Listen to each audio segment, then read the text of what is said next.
ஆரம்பிக்கலாமா? இப்போ நம்ம ஒருமை பன்மை பார்ப்போம். சரியா?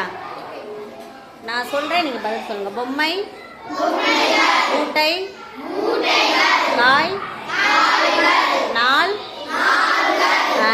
நாள்கள் தான் சொன்னோம், நாட்கள் சொல்லக்கூடாது. நாக்கு அடுத்து இட் போடக்கூடாது, இல் தான் போடணும். நாள்கள். சரி, அடுத்து மனிதன் என்ன எழுத்துல முடிஞ்சிருக்குமா? இதே மாதிரி ரன்னகரம் இருக்குல்ல, இந்த ரன்னகரத்தில் முடிஞ்சிருந்துச்சு அப்படின்னா நீ என்ன சேர்க்கணும்?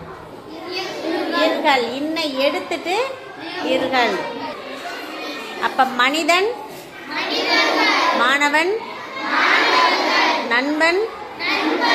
அதே மாதிரி இயல்பு லகரம் வந்துருந்துச்சுன்னா, வார்த்தையோட முடிவில் இயல்பு லகரம் வந்துச்சுன்னா நம்ம இல்லை எடுத்துட்டு என்ன சேர்க்கணும்?